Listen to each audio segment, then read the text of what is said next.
Gracias en primer lugar por vuestra presencia.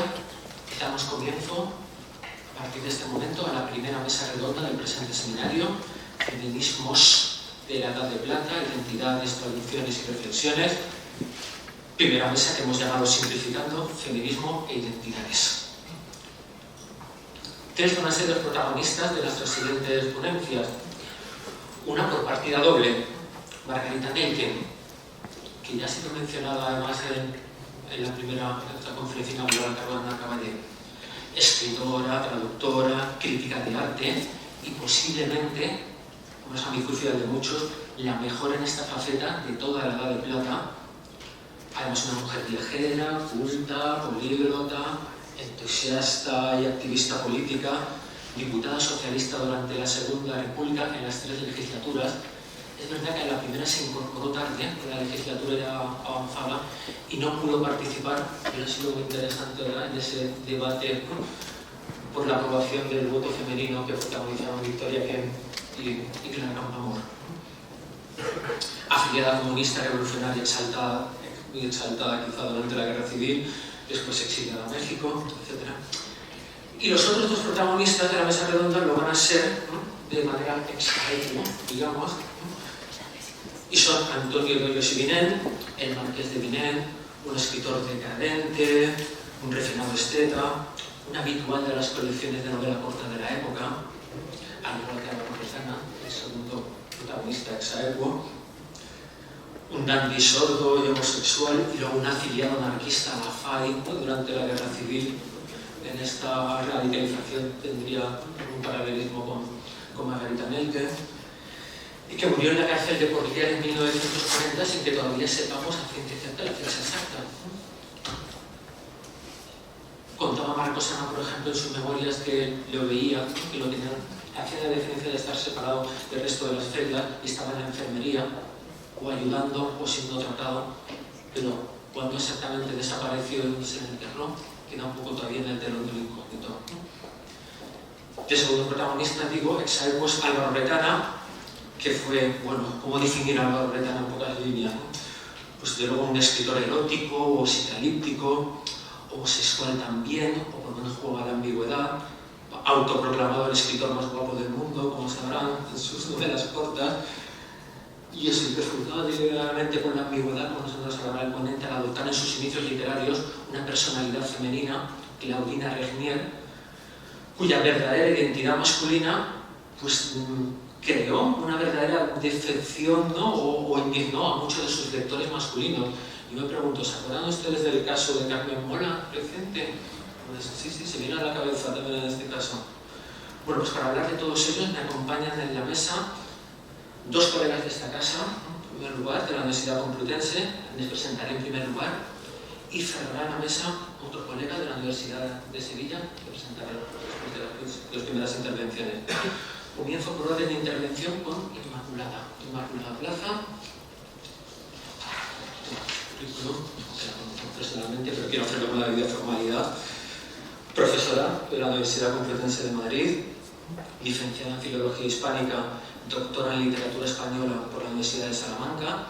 Su tesis doctoral versa sobre la poesía de las escritoras españolas del primer tercio del XX. Fue investigadora predoctoral en el Centro de Ciencias Humanas y Sociales del CSIC de España. Ahí tuvo el magisterio de Pilar Nieva de la Coací. Se nota porque Pilar Nieva es de las maestras que generan escuela y discípulos. Ha sido docente en la Universidad Internacional de La Rioja entre 2013 y 2016, en la Universidad Isabel I entre 2017 y 2019, integrante ahora en nuestro grupo de investigación en la otra Edad de Plata, LOED, y también en el grupo de estudios de género de industrias culturales y artes escénicas del CSIC. Publicaciones relevantes en los últimos años, pues, escrito solamente 3, Modelos de identidad en la encrucijada, Imágenes femeninas en la poesía de las escritoras españolas, 1900-1936, imágenes tu tesis doctoral publicada, ¿no?, fundamentalmente, y otras dos publicaciones recientes, La configuración de las entidades en torno al amor en el teatro de Federico García Lorca, en España, en 2019, y Compromiso, Identidad y Vanguardia en los bancos del Prado, de Luisa Carnés, en Anales de Literatura Española Contemporánea. Las publicaciones que estamos delante luego, lo que valen prestigiosas que están en nuestro panorama, en nuestro mundo literario. Pues Inmaculada, cuando quieras, tienes la palabra durante los próximos 20 minutos, si voy a pedir igual que el resto de miembros de la mesa, que intenten ceñirse a medida posible ese tiempo. Muchas gracias. Adelante, Pilar.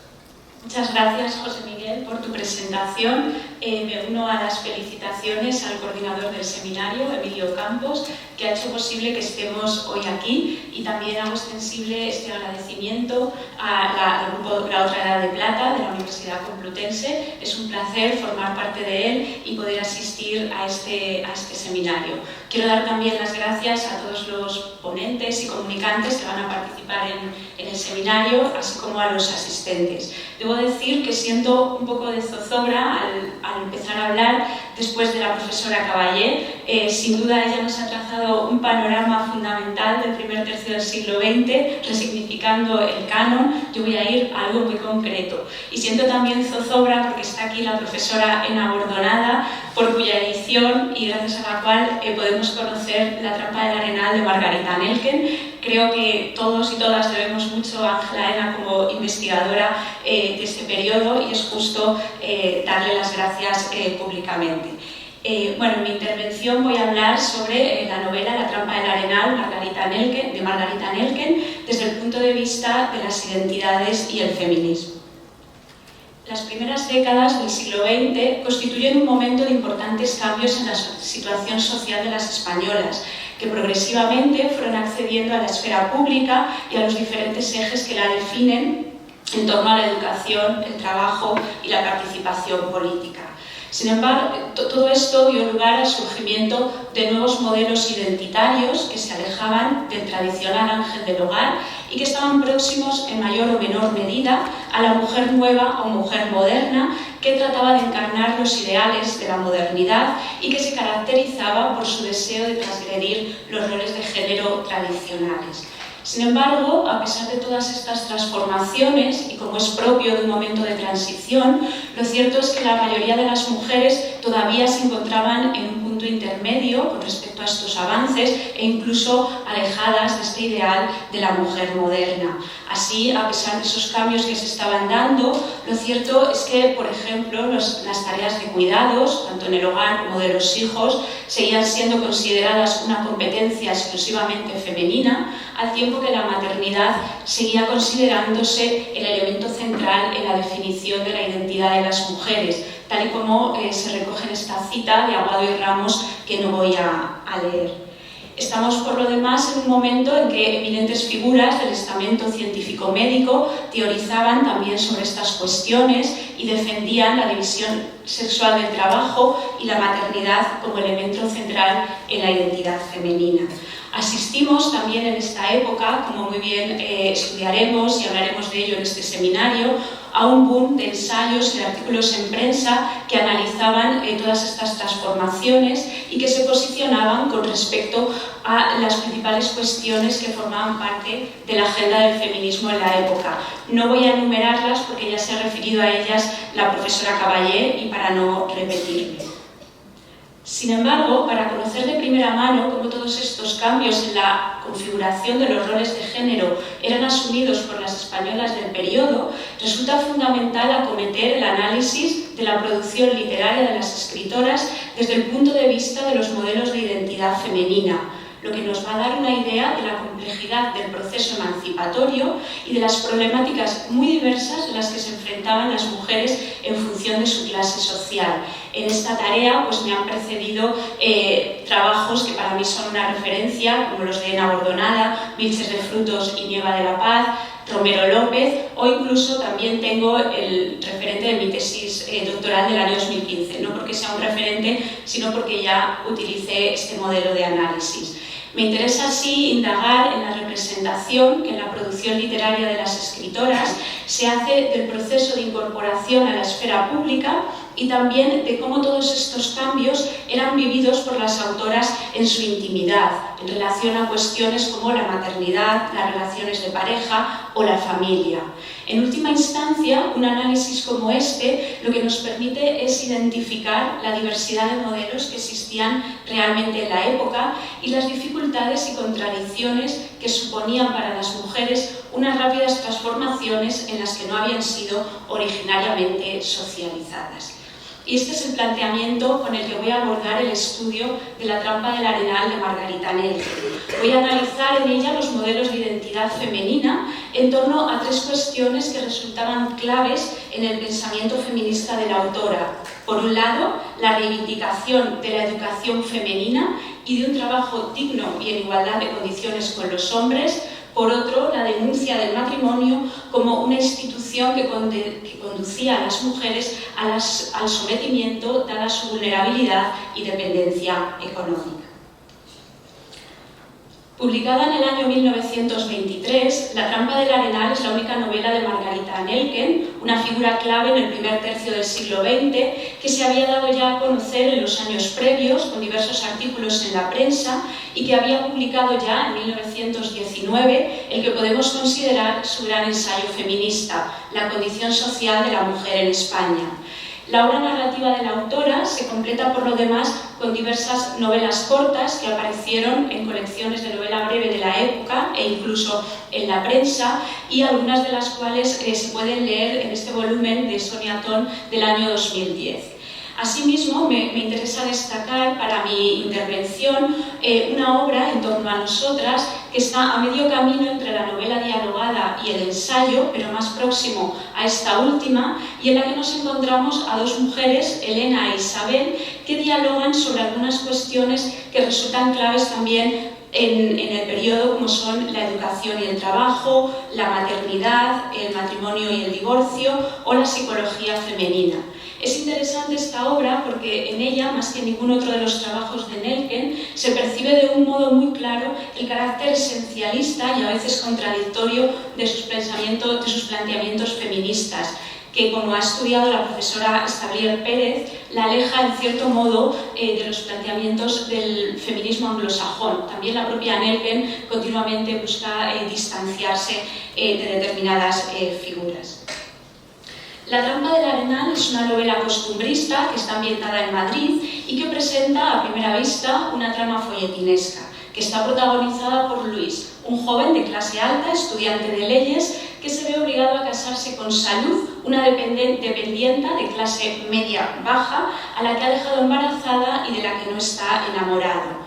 El matrimonio se va a convertir así en el núcleo central alrededor del cual gira la trama, de tal manera que para Luis se va a convertir en una suerte de trampa, de cárcel, mientras que para Salud es la única salida para alcanzar la supervivencia económica.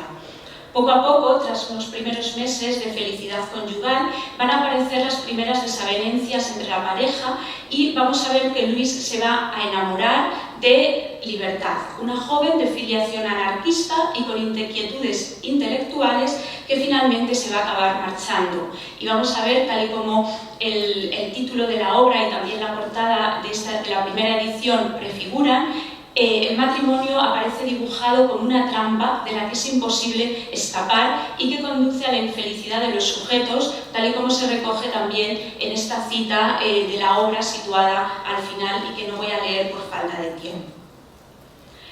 Más allá del lugar central que Luis ocupa en la trama de la trampa del arenal, podemos considerar que esta es una novela coral que nos muestra, a través de las relaciones de amistad, amorosas y familiares, todo un elenco de personajes femeninos que, pertenecientes a distintas clases sociales, muestran las diferentes problemáticas y situaciones a que se enfrentaban las mujeres de la época. Encontramos así mujeres de clase media-baja, de una clase popular, como Salud y su madre, mujeres de clase burguesa, como es el caso de la madre de Luis, Charín o Doña Rosario, y las hermanas de Luis. Encontramos también el modelo de la mujer intelectual, encarnado por Libertad, y también una completista que es Encarna. Desde este punto de vista, La trampa del arenal se puede leer como una novela de tesis, en la medida en que en ella encontramos una transposición narrativa de los planteamientos feministas que Margarita Nelken había plasmado ya en sus artículos en prensa y muy específicamente en La condición social de la mujer en España, obra que voy a utilizar en repetidas ocasiones en mi intervención para abordar el análisis de algunos de los temas. Se entiende, teniendo en cuenta esta consideración, el carácter maniqueo y muchas veces reduccionista con que a veces aparecen presentados algunos de los personajes. en la medida en la que Nelken, a través de la exageración de los rasgos negativos y de la deformación de los personajes, busca, en cierto modo, concienciar sobre la necesidad de un cambio en la socialización de las mujeres, lo que en última instancia repercutirá beneficiosamente en el conjunto de la sociedad.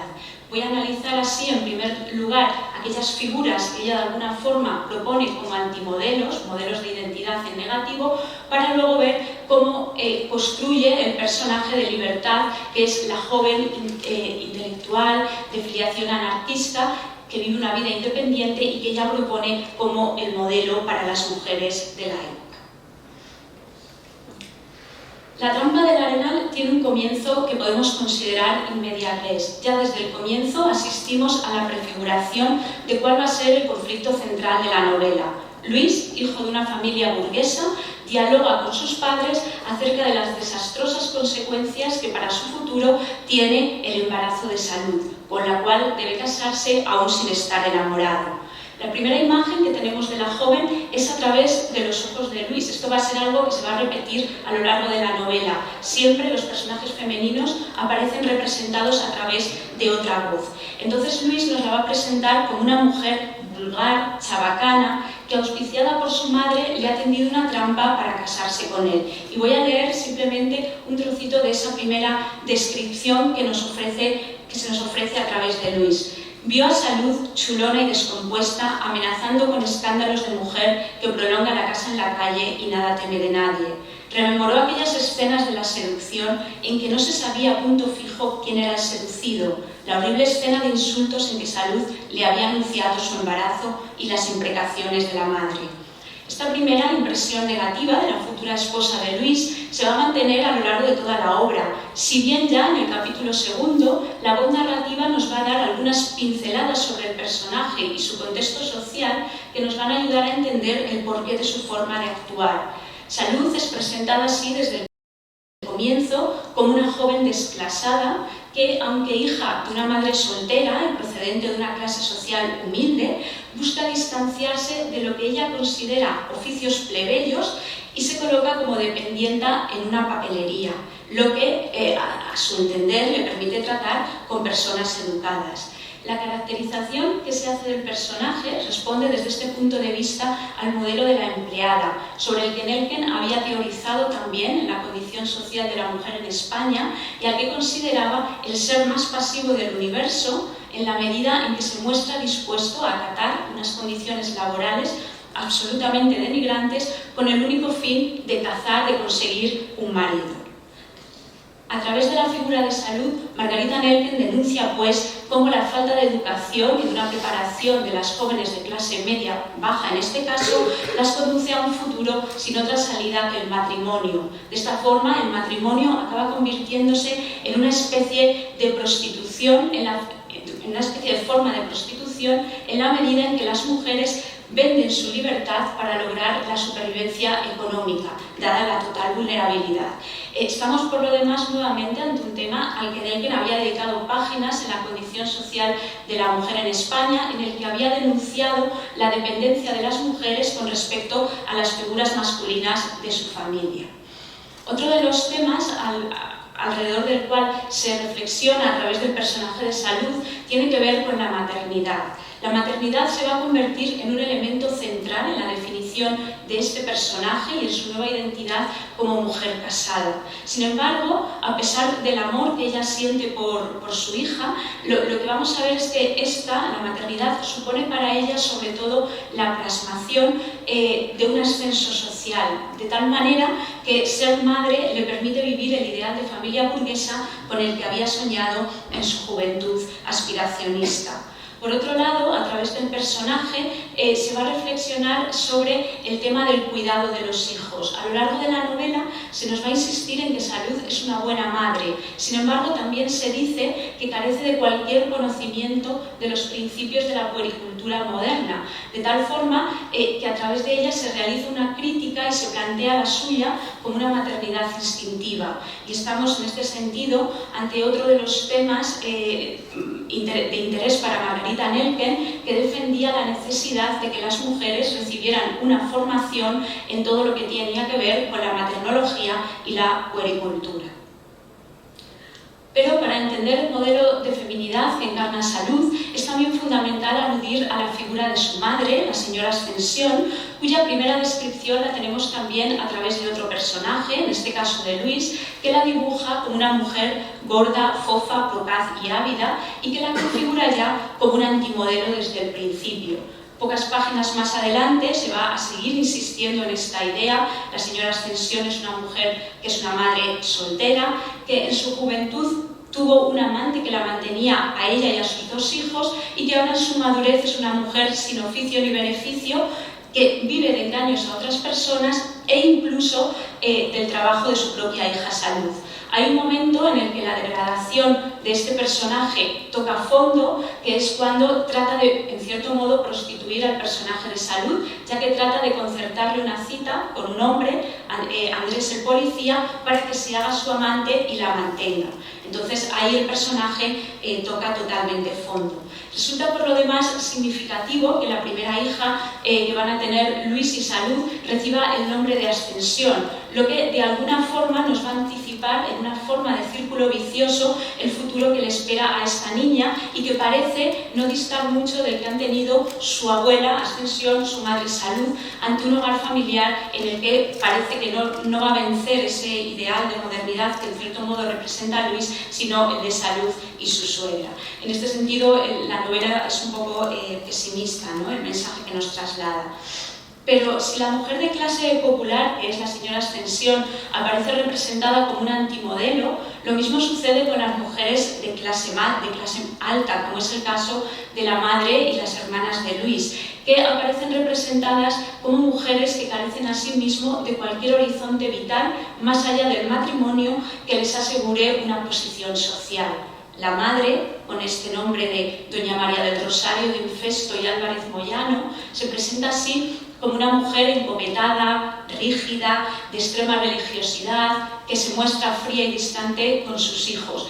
A través de ella, Nelken pone otra vez el foco en otro de los modelos de mujer sobre los que había hablado en la condición social de la mujer en España, que es el de las mujeres de clase alta, que se dedican a hacer obras de caridad y de beneficencia para mujeres de clases humildes, y que muchas veces esas obras que llevan a cabo, lejos de conducir al bienestar y a la igualdad de género y de clase, lo que hacen es, en su consideración, aumentar la marginalidad de estas mujeres. Por otro lado, vemos cómo a lo largo de la obra se va a producir un choque entre esta manera de entender la educación de sus hijas, de Doña María del Rosario y del propio Luis. Cuando se produce el fallecimiento del marido, tanto ella como sus hijas quedan en una situación completamente desamparada, y Luis quiere convencerlas para que vayan a Madrid, porque ellas viven en una zona rural, a estudiar y a desempeñar una profesión. El personaje de Doña Rosario se opone taxativamente a ese extremo, al considerar que el trabajo es algo denigrante para las mujeres de su clase. De esta forma, los 2 personajes de las hijas, Rosarito y Lupe, se van a convertir en 2 personajes caricaturescos que se van a ver condenados a un presente totalmente precario y a un futuro incierto, ya que fían todas sus esperanzas de un porvenir a encontrar un buen partido, a encontrar un marido que las mantenga. Aunque no me da tiempo a leerla, en esta cita se ve muy bien la ironía y también la dureza con la que Margarita Nelken recrea a estas mujeres de clase alta y a sus sueños aspiracionistas. Otro modelo que encontramos en la obra, y al que me voy a referir muy brevemente, es el modelo de la cupletista, encarnado por el personaje de Encarna, que es una antigua cupletista que vive mantenida por un amante con el que no está casada, y que aparece representada como un personaje completamente deshonrado. No me voy a centrar mucho porque después va a hablar mi compañero de mesa sobre el modelo de la cupletista o la cocotería, pero sí decir que para Margarita Nelken el de cupletista es un oficio que de alguna forma encubre una forma de prostitución, de tal forma que eso lo vamos a ver en este personaje de Encarna y tal y como aparece retratado en la novela, y en otros personajes que van a protagonizar otras novelas cortas de Margarita Nerken. En un sentido diametralmente opuesto a estos personajes es representada Libertad, una figura que tanto en su caracterización como en su manera de actuar aparece revestida de rasgos positivos. También en este caso, al igual que sucede con el resto de personajes, la primera impresión de la joven la vamos a tener a través de otros personajes. En primer lugar, la va a describir Salud, quien, con una visión absolutamente estereotipada, la va a presentar como una de esas gentes raras, una mujer de pelo corto que no parecía nada bueno. Supo asimismo que la mujer no gastaba ni velo ni sombrero, que ni siquiera tenía criada y que casi no tenían muebles. Esta visión va a coincidir en cierto modo con la de Luis, si bien Luis va a destacar sobre todo la atracción que le genera a este personaje al encarnar un modelo de feminidad muy diferente al que encuentra en su entorno personal. Entonces Luis nos la va a describir del siguiente modo. Una o dos veces había entrevisto a la vecina en la terraza, una muchacha de tipo intermedio entre obrera y estudiante rusa, vestida muy modestamente, no fea pero tampoco guapa. Decididamente, esa muchacha tenía algo raro. No parecía una golfa como aseguraba impunemente Salud, pero tampoco una señorita y tampoco parecía artesana. Luego, el episodio de ese, que a lo primero parecía, si no su marido, por lo menos hacer con ella vida marital y que había repentinamente desaparecido. La imagen que tenemos del personaje de Libertad, tanto a través de Salud como Luis, nos remite inmediatamente al modelo de la mujer moderna, tanto en su aspecto indumentaria, lleva el pelo corto, tiene un aire andrógino, no lleva sombrero, como en su comportamiento. Libertad parece vivir al margen de las convenciones burguesas y gozar de cierta independencia y autonomía. Conforme avanzamos en la novela, vamos conociendo más acerca de este personaje. Libertad es una joven huérfana, de origen humilde y de clase trabajadora, que vive de un modo independiente gracias al dinero que gana realizando traducciones. De igual modo, haciendo gala de su nombre, se mueve libremente por el espacio público, incluso vamos a ver que realiza viajes entre París y Madrid, y que rechaza las convenciones burguesas. En una conversación íntima que mantiene con Luis, le confiesa así que tuvo una relación con un hombre con el cual vivió sin estar casados, y además señala que lo único de lo que se arrepiente es de no haber tenido un hijo con él, realizando inmediatamente a continuación una defensa de las madres solteras por encima del qué dirán y del ostracismo social. No voy a leer las palabras también por falta de tiempo, pero sí destacar que en esas palabras con que ella defiende esta idea de una manera muy vehemente, sin duda se deja oír la voz de la propia Margarita Nerken, madre y soltera ella misma. Es asimismo interesante hacer notar que buena parte de los encuentros entre Libertad y Luis tienen lugar a la salida de la biblioteca del Ateneo, donde la joven se pasa el día trabajando. Se va así configurando una imagen de ella como una mujer intelectual, modelo de identidad que también era del interés de Nerken y sobre el que también había reflexionado en la condición social de la mujer en España, concretamente en el capítulo de las carreras. De alguna forma podemos considerar desde este punto de vista a la propia Libertad como un alter ego de la propia Nerken, tal y como ha estudiado Mangini. El modelo de feminidad, diametralmente opuesto al de Salud que representa Libertad, hace que Luis se enamore inmediatamente de ella. Sin embargo, esa relación no va a pasar nunca del plano meramente platónico, ya que, aunque Libertad también está enamorada de él, los dos buscan cosas diferentes en la relación. Para Luis, esa relación con Libertad sería una tabla de salvación, una forma de huida de un matrimonio en el que no se siente satisfecho. Libertad no se conforma con eso y por eso al final de la novela decide poner tierra de por medio y se marcha a París, donde le ha salido una colocación, nuevamente esa imagen de la mujer trabajadora. Contrariamente a lo que su vida liberada de los convencionalismos burgueses podría hacernos creer, Libertad rechaza ser la amante, rechaza ser la querida y solamente asume una relación basada en la verdadera igualdad y en el verdadero compañerismo. Así se lo hace saber en esta cita que he recogido a Luis, que he recogido aquí, cuando Luis le propone ser su querida, no física sino moral, y ella lo rechaza de pleno. La posibilidad de una futura unión entre Libertad y Luis queda cerrada completamente al final de la novela, ya que poco tiempo después de que la joven se marche a París, Salud, la esposa, le va a comunicar a Luis que está nuevamente embarazada y él va a seguir enredado en un matrimonio sin amor. Y nuevamente, al final de la novela, Nelken vuelve a criticar de nuevo el régimen matrimonial en España, que resultaba tan inhumano para el hombre como para la mujer, y nuevamente permea la sombra del divorcio, del cual ella también era partidaria, tal y como reflexionó también en la obra En torno a nosotras. Y ya termino mi intervención simplemente diciendo que el análisis llevado a cabo muestra que hay una clara relación, hay un claro correlato entre las ideas feministas de Margarita Nelken y lo planteado de un modo ficcional en La trampa del Arenal. A través de los personajes femeninos que protagonizan la novela, se nos muestra un amplio repertorio de diferentes problemáticas y situaciones que vivían las mujeres de la época y que les afectaban cotidianamente en su vida, lo cual nos da también una idea de cómo las españolas se enfrentaban a todos estos cambios. Nelken incide sobre todo en dos cuestiones. Por una parte, denuncia la deficiente educación de las jóvenes, que no las preparaba para el desempeño de una profesión y por lo tanto para una vida libre, independiente y autónoma, y también denuncia el régimen matrimonial en España en aquel momento, que ahondaba la dependencia y la vulnerabilidad femenina. Sin embargo, Nelken no se queda solamente en la crítica, sino que hace una novela que resulta propositiva, y el modelo que nos propone es el modelo de Libertad, la joven intelectual. De fondo, lo que subyace tanto en esta obra como en otras de las obras de Nelken es la necesidad de un cambio en la socialización femenina que conduzca al beneficio no solo de las mujeres, sino del conjunto de la sociedad. Muchas gracias.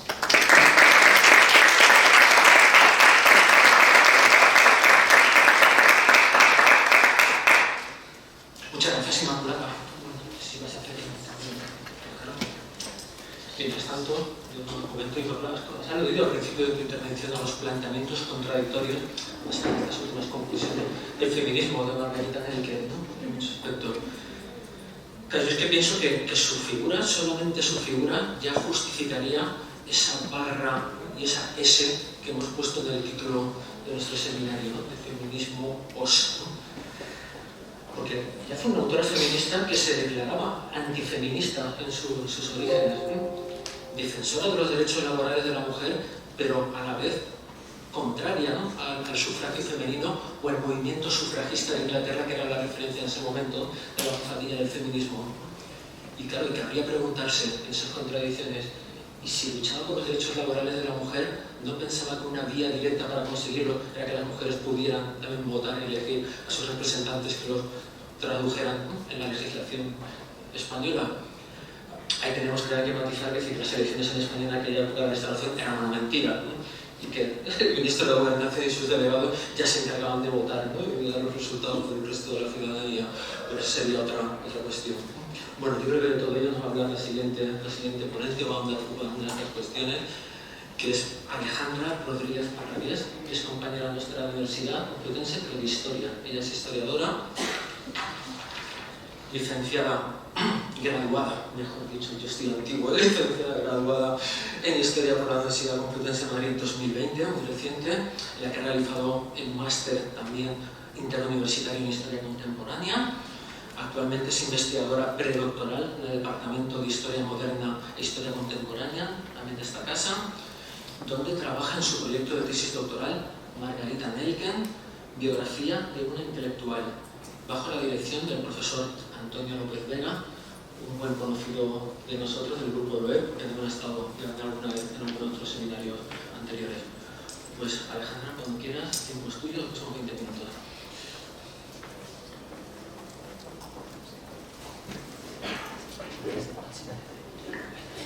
Vale, muchas gracias, José Miguel, por la presentación.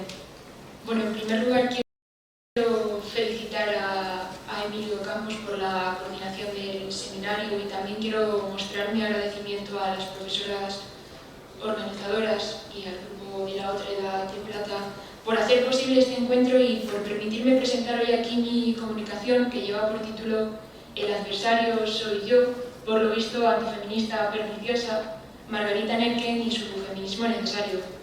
Y bueno, les diré, como ya ha dicho José Miguel, que es una arista de mi proyecto de tesis doctoral en el que trabajo desde hace apenas un año y que es una biografía de la intelectual española Margarita Nerken que estoy desarrollando efectivamente en la facultad de aquí al lado bajo la dirección del profesor Antonio López Vega. Para no extenderme, he organizado mi exposición en 4 partes. Después de una introducción, dedicaré unas breves líneas al marco teórico que he centrado en la necesidad de historizar los conceptos y a continuación explicaré por qué elegí el enfoque bibliográfico como forma de profundizar en la edad de plata de la cultura española. Circunscribiéndome a un contexto espaciotemporal concreto, hoy partiré de 1914, momento en el que Margarita Nerken tomó conciencia de su lugar en el mundo como mujer, proyectando su pensamiento a través de la prensa, y llegaré hasta el Madrid y la España de los años 20, en los que Nerken se significó con la publicación de su obra La condición social de la mujer en España, su estado actual, su posible desarrollo. Ese recorrido lo haré explorando las diferentes facetas de Margarita Nerken, cuya figura ha sido recuperada en las últimas décadas por Ángela Ena Ordenada, José B. Martínez y Paul Preston, por citar solo algunos nombres. Y tengo que decir que la presencia de la profesora Ángela Ena Ordenada pues me emociona especialmente. El objetivo es mostrar cuál es ese feminismo necesario por el que abogó Margarita Nerken y por qué despertó a la vez simpatía y antipatía, hasta el punto de llegar a definirse a sí misma como antifeminista. Durante mi presentación haré uso de una serie de diapositivas en las que compartiré algunas citas e imágenes que permitan ilustrar y humanizar el discurso. Me gustaría comenzar invitándoles a escuchar unos segundos la siguiente composición, que es un fragmento de La Marcha de las Mujeres, una pieza creada por la compositora londinense Ethel Smyth en 1911. La Marcha de las Mujeres no tardó en convertirse en un símbolo del movimiento sufragista por intermediación, entre otras mujeres, de Emmeline Pankhurst, y sonaba así.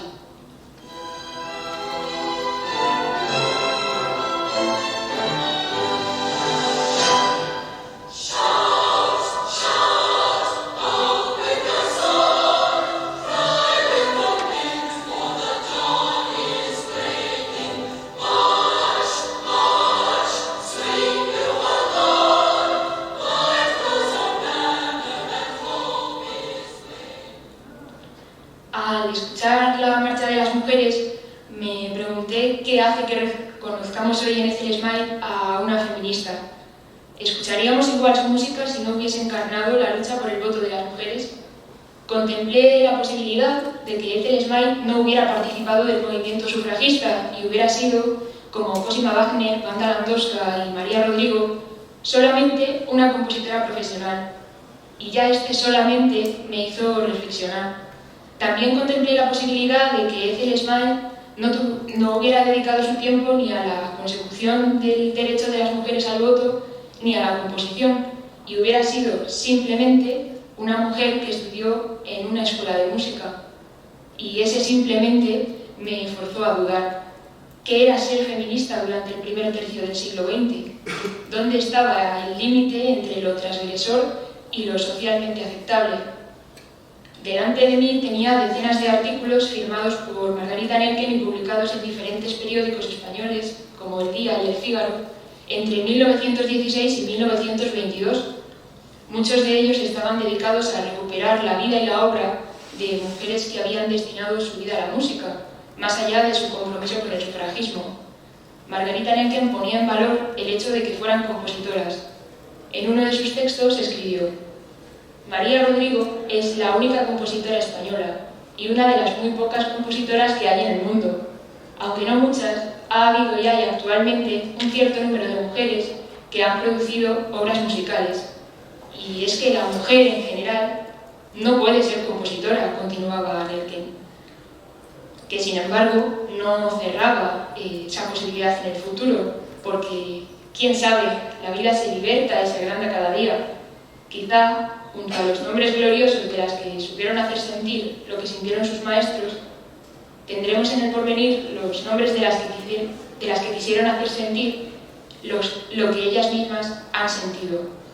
Escribía Margarita Nerken estas palabras en el año 1916, en una España, en una Europa, marcada inevitablemente por la Primera Guerra Mundial y que poco a poco empezaba a aceptar lo que George Simet llamó ese carácter fragmentario de la vida. En sus obras, el historiador alemán Philipp Blom insiste precisamente en que a partir de ese momento la identidad de las personas que habitaban una ciudad moderna tenía que reflejarse necesariamente poniendo un espejo de añicos delante de personalidades que estaban constantemente a punto de hacerse añicos. Y esa es la sensación que me transmitió el lienzo que encontramos en el Museo Reina Sofía. Esta mujer con abanico, obra de la pintora española María Blanchard y realizada en ese mismo año de 1916, me sugería personalidades fragmentarias, diferentes identidades. En definitiva, percibí en su figura diferentes formas de ser mujer, de estar en el mundo, de entenderlo y de explicarlo. Mientras lo observaba, no podía olvidar que María Blanchard y Margarita Nerken se formaron juntas en el taller que el pintor Eduardo Chicharro dirigía en aquel Madrid anterior a la Primera Guerra Mundial y que Blanchard y Nerken coincidieron en la misma década en el París que contaba con Marie Curie entre las profesoras que explicaban sus cursos en la Sorbona. El cubismo permitía la perspectiva múltiple, representar en un mismo plano todas las partes de algo o de alguien y advertir sus facetas, sus luces y sus sombras. Esa perspectiva múltiple conecta con las multitudes del yo trazadas por la profesora Mónica Borufer en el artículo sobre biografía e historia de las mujeres que publicó hace unos años en la revista Ayer. Por tanto, si el yo era múltiple, tampoco podía ser fija la categoría mujer ni el término feminismo. Y es que la modernidad nació y se desarrolló, recuerda Philipp Blom, entre el hastío de la realidad y la verdad y las dudas sobre el propio lenguaje y las múltiples perspectivas de la experiencia.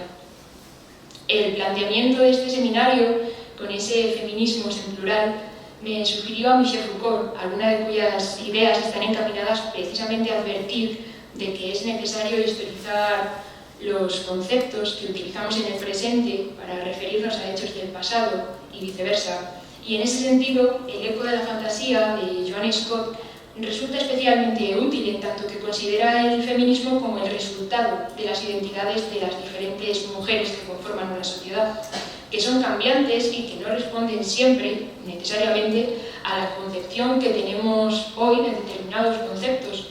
Scott cuestiona las rígidas definiciones que se han escrito sobre términos como mujeres o feminismo, porque al cambiar las circunstancias, necesariamente se modifican sus significados. Tanto es así que la historiadora británica Karen Offen ha dedicado parte de sus obras no solo a analizar los feminismos europeos, sino en particular a definir la propia historia de la palabra feminismo, remarcando, por ejemplo, que muchas veces asumimos la correspondencia entre igualdad de derechos y feminismo sin profundizar en las condiciones políticas, económicas y socioculturales del contexto que nos ocupa. En cuanto empecé a leer los textos de Margarita Nerken y lo que habían escrito sobre ella sus contemporáneos y los investigadores posteriores, yo misma me vi ante el problema de definir el feminismo cuando trataba de medir las aportaciones o la influencia de Margarita Nerken, aunque en el planteamiento de este seminario aparecía como icono del pensamiento feminista español, pues yo percibí que esa concepción no tenía una total correspondencia con las fuentes ni con la bibliografía que encontraba. Más bien ocurría lo contrario. Todavía no tenía claro cómo definir feminismo y ya tropezaba con el término antifeminista aplicado a su figura por su defensa de la maternidad en algunos casos y por la postura crítica que adoptó en lo que al sufragio se refiere. Y esto no ocurría solo con Margarita Nerken. Las investigadoras que habían abordado el estudio de la escritora sueca Ellen Key, que defendía que las mujeres podían desarrollarse plenamente como individuos a través de la maternidad, pues coincidían en que Ellen Key parece sospechosamente antifeminista, a no ser que ampliemos nuestra visión de lo que implica el feminismo. Se preguntaba la profesora Ana Caballé en el saber biográfico qué nos mueve a escribir una biografía.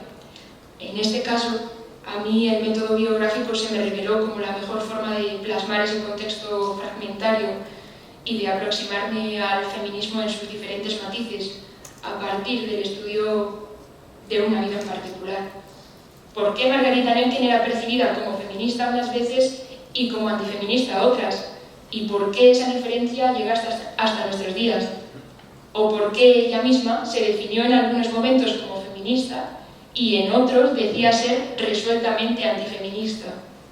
Existía tal vez la posibilidad de contemplar la biografía como un retrato cubista, como un cuadro que mostrara los contextos históricos desde diferentes ángulos y que permitiera apreciar las múltiples identidades que encarnó Margarita Nerken, sus facetas.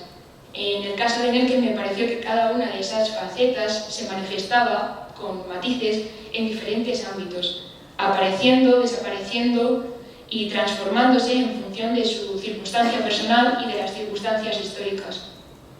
Se me ocurrió entonces dibujar esas facetas y esbozar el ámbito en el que se expresaban con mayor claridad, teniendo presente que la personalidad de Margarita Nerken y por extensión su postura en los distintos ámbitos en los que se manifiesta el feminismo no puede entenderse prescindiendo de que su vida fue el resultado de su formación en cuanto que intelectual. Su faceta como lectora nos conecta directamente con el ámbito cultural. De padre alemán y madre francesa y de orígenes judíos, Margarita Nerken contó desde sus primeros años con una rica biblioteca. Se introdujo en la crítica de arte con las obras del naturalista francés Taine. Conoció el naturalismo de Balzac y el realismo de Galdós. Del socialismo liberal de John Stuart Mill advirtió la esclavitud femenina y a través de August Bebel comenzó a desarrollar su propia teoría sobre la mujer ante el socialismo. Arte, literatura, filosofía, política y cómo olvidarnos de las escritoras, desde la francesa Bertine Auclair hasta la noruega Nini Rolandke, pasando por Concepción Arenal y Emilia Pardo Bazán. Entendió enseguida que en el principio estaba la educación. Estas referencias conformaron su pensamiento humanista, que pronto devendría en feminista. Se reconoció como mujer en 1915, año en que dio a luz a su primera hija. Tenía 21 años y era madre soltera. Estaba rompiendo con el canon social. Esta es la realidad personal que marcó la visión del mundo de Margarita Nerken. A partir de ese momento entendería la maternidad como uno de los ejes vertebradores de la lucha por los derechos de las mujeres.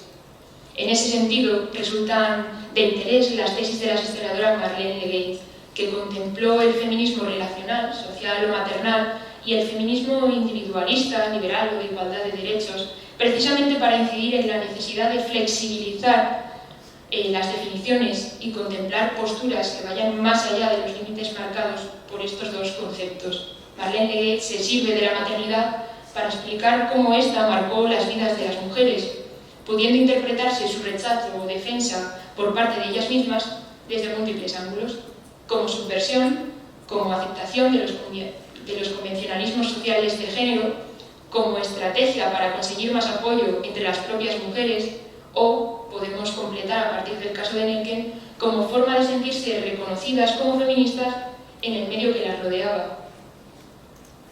A Margarita Nerken las circunstancias la forzaron a elegir.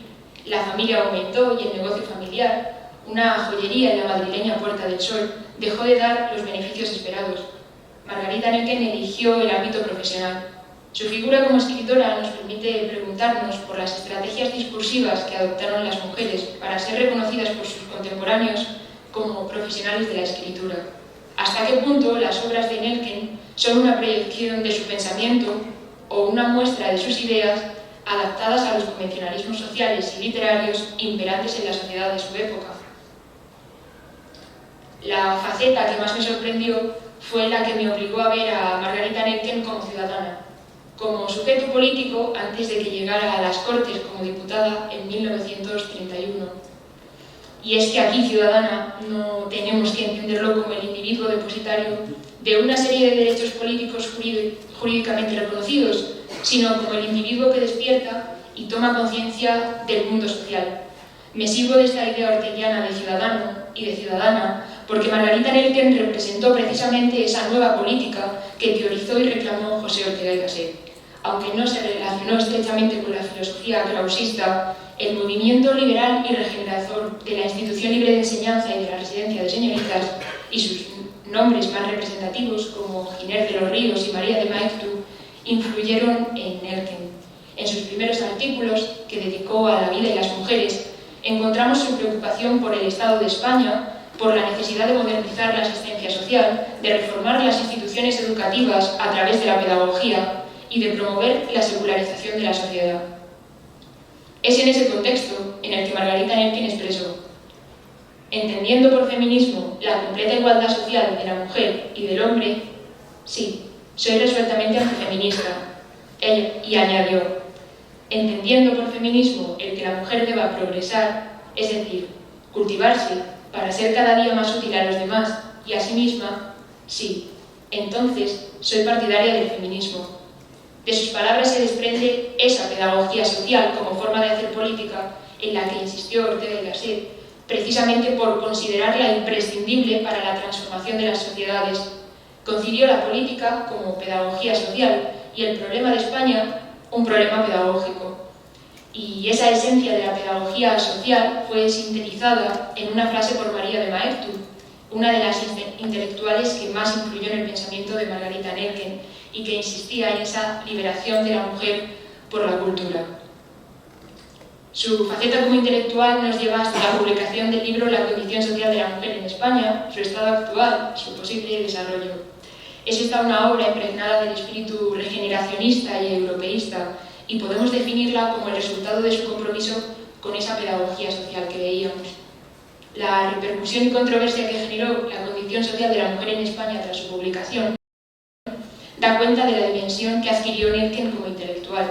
Fue llevada a debate al Congreso de los Diputados en 1922 y su uso en la Escuela Normal de Lérida por la profesora Josefa Auric hizo que se le abriera un expediente administrativo ante la denuncia del obispo de Lérida. La respuesta a esta denuncia fue un manifiesto en defensa de la libertad de cátedra, firmado entre otros intelectuales por Santiago Ramón y Cajal, Miguel de Unamuno, Carmen de Burgos y Ramón Menéndez Pidal, y escenifica esa ruptura abierta en España entre lo laico y lo clerical. Antes de cumplir los 30 años, y con esto ya voy cerrando, Margarita Nerken publicó su primer libro como crítica de arte, subió a la tribuna del Ateneo y de la Casa del Pueblo de Madrid y se enfrentó a la Iglesia Católica creando la Casa de los Niños, una institución laica destinada a la protección de los niños de las trabajadoras, incluidas las madres solteras.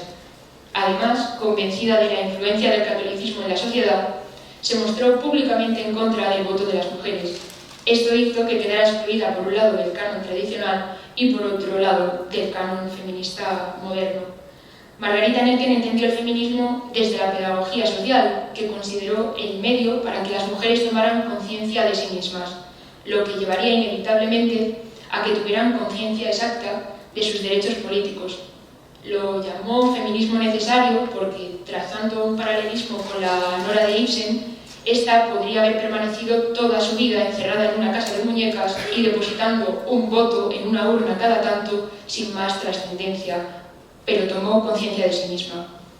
No terminaré respondiendo a la pregunta de quién soy yo que plantea Ana Caballé en sus reflexiones de taller evocando a Montaigne, pero sirviéndome de su referencia, sí me gustaría terminar preguntándome quiénes fueron Ethel Smyth, María de Maeztu o Margarita Nerken, y respondiendo que tal vez fueron naturalezas diferentes e imperfectas, atravesadas por las contradicciones que enfrentaron y con las que tuvieron que aprender a vivir. Y eso es todo. Muchas gracias por su atención.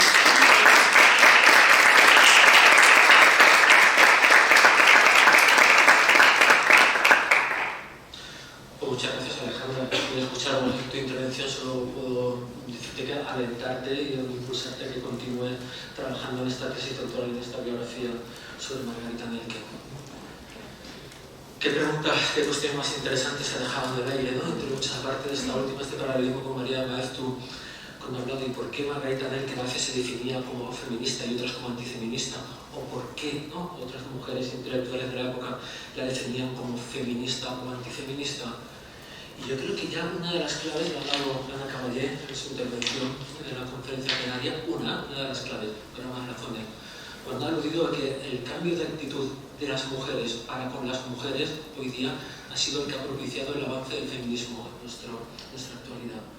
Porque si reflexionamos un poco acerca de esta circunstancia, vamos a sacar también consecuencias interesantes, por ejemplo, porque Margarita Nelken a veces quería, ¿no?, también separarse o identificarse como una mujer singular respecto, ¿no?, a la mirada de sus colegas masculinos, ¿no?, que despreciaban en muy buena medida a las compañeras femeninas. Ahí dejo quizá una idea para el producto posterior. Y no sé si te lo vas a cambiar, porque vamos a terminar la mesa redonda hablando de la expansión de la disidencia del género como aliciente literario a través de Antonio de Hoyos Guinén y de Álvaro Retana. Y claro, cuando estaba escuchando esa Inmaculada Plaza hablando de la trampa del Arenal y cómo esta institución matrimonial de la época y en realidad la sociedad patriarcal en su conjunto, dentro de ella la mujer por supuesto era la principal víctima, pero también eran los hombres. ¿Qué no decidió los hombres homosexuales? Y desde luego su condena social. Y esto yo creo que decir que romper una lanza por el mundo literario, porque en el mundo literario de la época yo creo que los escritores homosexuales sí que tenían su espacio, su sororidad, utilizando el término femenino, y desde luego, si socialmente estarían condenados, literariamente yo creo que no, muchísimo menos. Y en el caso de Hoyos Guinén y Álvaro Retana, puede ser un buen ejemplo, y bueno, a través de esas construcciones de su identidad nos va a hablar nuestro siguiente ponente, que les presento a continuación. Se llama Víctor Cansino Arán, viene de la Universidad de Sevilla, contratado predoctoral CPU en el Departamento de Literatura Española e Hispanoamericana de la Universidad Hispalense desde diciembre de 2021. En 2019 se graduó en Filología Hispánica y en Filología Clásica, de titulación, por lo tanto, en la Universidad de Sevilla, donde realizó un máster de estudios lingüísticos, literarios y culturales en el curso 2021. Pertenece al grupo de investigación Escritoras y Escrituras, donde colabora en el proyecto FEDER, Andaluzas Ocultas, Medio Siglo de Mujeres Intelectuales 1900-1950, es decir, Nuestra Edad de Plata y más allá. Además, es miembro del ADHUC, Centro de Cerca, Teoría, Género, Sexualidad, su investigación predoctoral dirigida por la doctora Isabel Culua, también una gran amiga del web que ha estado gracias a nuestros seminarios. Estudia la representación de la disidencia de género en la cultura popular española de principios del siglo XX, abarcando revistas de actualidad, novela corta y escena. A partir de este corpus analiza el papel de estos productos culturales a la hora de crear un imaginario celebratorio y alternativo al discurso de control y marginación emitido desde otros focos, por lo que yo quería aludir al principio, como la divulgación científica y el higienismo. Sus estudios más recientes se han centrado en los procesos de construcción de la imagen autorial del escritor psicalíptico, atendiendo a cómo ello influye en el consumo de su obra y afecta a la inclusión de identidades disidentes. Pues cuando quieras, Víctor, muchas gracias por estar aquí. Muchas gracias. Muchas gracias, José Miguel, a ti por tu presentación y bueno, gracias a Emilio, al comité organizador, y la verdad es que este panel no podría ser más apropiado porque a lo largo de mi comunicación, levemente yo también voy a recorrer la figura de Margarita Nelken, lo cual me parece de lo más propicio, ya que voy a hablar de la evolución, de la codificación de género del escritor a lo largo del siglo XX, a través de las figuras de Antonio de Hoyos Guinén y Álvaro Retana, pero también me acercaré a la celebridad a través de lo que pensaban de la celebridad Carmen de Burgos en Confesiones de Artistas y Margarita Nelken en un artículo maravilloso sobre la maravillosa casa de Tortola Valencia, publicado en la revista Jo Blanco y Negro, para a partir de ahí ya recorrer la imagen autorial de Antonio de Hoyos Guinén y de Álvaro Retana. Es muy importante a la hora de abarcar la disidencia de género y sexualidad remitirnos a todo ese proceso que ya explicó tan claramente Michel Foucault en la década de los 70 acerca de la saturación psicológica de los individuos por su sexualidad normativa. Así son importantes los estudios de Francisco Vázquez acerca sobre cómo estas ideas difundidas en Europa entran en España a partir de 1870 con la traducción de la obra de Tardieu, en la que se trazaba el perfil social y psicológico del individuo homosexual a partir de un hermafroditismo del alma, como llamó posteriormente Foucault. También, como Inmaculada ha explicado, la incorporación de la mujer a la vida pública cambió de manera bastante drástica ciertas codificaciones de género creando que, por así decirlo, una ansiedad cultural acerca sobre la inestabilidad de términos como hombre y mujer y las nuevas identidades que iban surgiendo. Así como ejemplo de ello me ha parecido muy interesante traer a colación este artículo de 1927 de Eloy Escolano, en el que se habla de la mujer moderna y cómo entiende que la mujer moderna, en el momento en el que se incorpora a la vida laboral y deja su casa, deja de ser mujer, diciendo que participa de un producto híbrido que, participando del hombre y de la mujer, no llega a ser ninguno de ellos dos bien definido, y tildándola de manera un tanto despectiva el nuevo producto. También me ha parecido muy interesante traer a colación la famosa cita de Marañón, en la que dice: sed hombres, sed mujeres. Me parece un imperativo categórico bastante fuerte y representativo de esta ansiedad cultural en torno al género. Obviamente, en este contexto en el que estos términos antes estables como hombre y mujer se están cuestionando, también lo hace así la idea de la autoridad y de la celebridad y de la gentividad de la mujer a la hora de participar de la obra de arte o de cualquier tipo de obra. Así me parto de un artículo de Mary Torres publicado en 2016 titulado Mirándote, mirarme, en el que la investigadora reflexiona acerca de los procesos de autorreconocimiento de la mujer y de internalización de la mirada ajena, ya que por su condición de mujer tiene que enfrentarse a una serie de desautorizaciones, en la línea que ya hablaba Johanna Ras, y otras descalificaciones por su propia identidad. En este sentido quiero plantear cómo dos escritoras entienden, por así decirlo, la agentividad en la celebridad femenina. Para ello voy a recurrir a Margarita Nelken, que la tienen en la izquierda, y de Carmen de Burgos.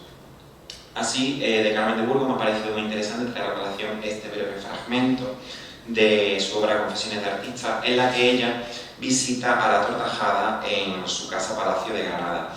En ella, Carmen de Burgos recala muy detalladamente sobre el ambiente que hay en la casa y cómo la Tortajada se ha dedicado a diseminar, por así decirlo, su identidad a lo largo de la casa. Así, Elizabeth Emery, en un libro publicado en 2012, reflexiona sobre cómo el espacio privado se convierte en espacio público y una extensión de la imagen del autor a modo de espacio positivo de su propia identidad. Y me parece muy interesante la cita que les dejo debajo de la imagen, en la que la Tortajada muestra de manera bastante clara la agentividad en su imagen, en tanto que ella sabe que tiene que vender un producto de españolidad, que es en cierto modo lo que inunda su casa. Tengamos en cuenta que era una artista que se dedicaba principalmente a actuar en el extranjero.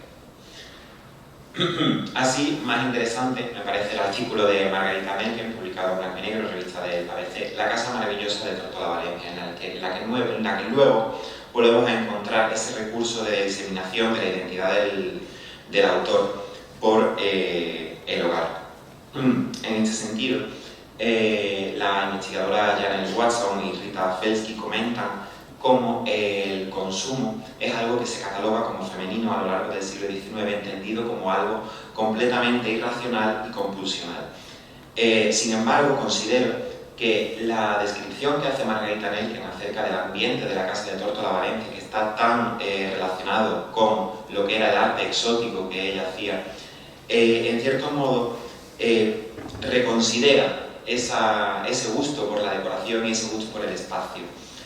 De este modo me parece muy interesante la reflexión que aporta al final, en la que Margarita Nelken nos dice que va acompañada de una amiga, cito textualmente, burguesita, que se pregunta: ¿pero es verdaderamente una casa, la casa de Tortola Valencia? Con esta reflexión me parece bastante interesante cómo la mujer artista, como la celebridad, a la hora de incorporar su espacio privado al espacio público y al incorporarlo a su propia imagen, nos remite en cierto modo a esas tensiones y a esa inestabilidad de la codificación de género en el momento en el que la mujer deja, por así decirlo, su faceta de ángel del hogar. Con este breve recorrido lo que pretendía hacer era básicamente recorrer cómo se constituye la celebridad y cómo se considera y cómo la celebridad se puede ver de otra manera, en el sentido de que hay una agentividad bastante fuerte, y cómo me parece que en cierto modo Carmen de Burgos y Margarita Melken la encuentran. Una agentividad en tanto a construcción de una propia imagen que sea como una marca de venta, por así decirlo. Así me procedo a adentrarme en la imagen autorial de Antonio de Hoyos y Vinent, en la que me ha parecido, como siempre que en cierto modo se está convirtiendo un poco en un lugar común cuando nos acercamos a la imagen de Antonio de Hoyos, traer este fragmento de la exposición que hace Antonio de Hoyos y Vinent en la Puerta del Sol, según nos lo cuenta Rafael Cansino Sassens en la novela De un literato. Como esa imagen de dandismo que en cierto modo han estudiado otras autoras como María Carmen Alfonso García, Mercedes Comellas, etcétera, etcétera, y cómo expone en cierto modo su disidencia en la vía pública, dejándolo tan claro como lo que dice Antonio de Hoyos y Vinent ha heredado la popularidad de la infanta Isabel, y acerca de su apariencia, su figura exótica, su monóculo, su pulsera de oro y su tacón alto. Estas prácticas estéticas modificaron en cierto modo la masculinidad, y al añadir el adorno a un sujeto calificado como masculino, podemos entender que en cierto modo la masculinidad antes codificada como productora se convierte en un objeto visual y en un objeto erótico o incluso de deseo. Y a su vez como ciertos elementos catalogados como femeninos se desligan del cuerpo de la mujer, lo que luego también se ha tomado bastante como una crisis como una metáfora de la crisis de fin de siglo. Sin embargo, quiero acercarme a cuál es la imagen que se da de Antonio de Hoyos y Vinent en los paratextos a sus obras, ya que en ellos no encontramos ese alarde de disidencia de sexualidad que él hace en la vía pública. De hecho, en la presentación de su primera novela, Cuestión de Ambiente, que lo tienen aquí, prologada por Emilia Pardo Bazán, en ningún momento se habla, por así decirlo, de esa faceta decadente de dandy de Hoyos y Vinent, sino que simplemente se limita a destacar su procedencia aristocrática. Sin embargo, sí me parece bastante relevante acerca de cómo funciona el nombre del autor, encauzado ya a la idea de la celebridad, este prólogo que hace el Caballero Audaz en 1917 a su obra La procesión del Santo Entierro. Me parece bastante interesante un artículo de Nati Golubov titulado Del anonimato a la celebridad literaria, en el que reflexiona sobre cómo el campo literario es tan solo autónomo del campo económico y social a modo de una ilusión, ya que en cierto modo la literatura necesita conservar un capital simbólico y trascendente de los distintos autores y actores que en ella operan. Sin embargo, ese material simbólico vemos que está totalmente omitido en este párrafo del Caballero Audaz, en el que la novela de Antonio de Hoyos y Vinent constituye un mero objeto de consumo y no un objeto literario. Así dice que su novela es leída por la aristocracia y que sus libros son para ella la nota de buen tono, como un perrillo faldero, como un adorno de moda, como un aroma literario. En este sentido, podemos entender cómo lo que se está vendiendo realmente no es tanto el contenido literario, sino todo aquello que se evoca a través de la imagen del autor, sin que ellos, sin embargo, constituya un aliciente literario en el propio prólogo. Para ello ya quiero pasar a la imagen de Álvaro Retana, donde sí constituye la imagen del autor el principal motivo de venta, y donde sí se aprecia la misma gentilidad que en cierto modo veíamos en Tortola Valencia y en La Tortajada a la hora de presentar su hogar. Sin embargo, antes de ello me parece también interesante acercarme a otros prólogos de Retana, en los que probablemente a causa de toda esa codificación marginal acontecida a causa de la ciencia a lo largo del siglo XIX sobre las identidades disidentes, Álvaro Retana se excusa del tema que va a tratar. Así, en el prólogo de Currito el Ansioso, habla de la disidencia de género, por así decirlo, y sexualidad, como aquellos que viven en el extrarradio de la moral, y que viene a decir que tienen caracteres de carne como de pescado, aunque analizándolo bien, no sean ni lo uno ni lo otro, y pareciéndome muy llamativo cómo él habla de que su existencia tiene una intachable conducta. Me parece bastante, para entender esto, me he acercado a las ideas de Dominique Mangueneux acerca del ethos del autor, en el que él diferencia un ethos dicho en el que el autor se califica a sí mismo y un ethos discursivo que es aquel que se desprende del propio acto enunciativo y no de lo que en él se comunica. basándome en este ethos discursivo, quiero destacar que el estilo literario de Retana, tan hiperbólico, tan atildado, por así decirlo, constituye una marca de disidencia de género y sexualidad a través de esa sensibilidad CAM que otros autores ya han investigado, y sobre cómo la CAM se entiende como una línea de reconocimiento homosexual a través de las distintas miradas. Sin embargo, me quiero acercar a los prólogos de Retana, en los que él mismo hace una performance de su propia identidad para, por así decirlo, crear cierto atractivo sobre su imagen. Para ello me quiero acercar a través del concepto de Jérôme Meissos de postura literaria, que engloba todas las conductas sociales del autor fuera y dentro de la propia obra.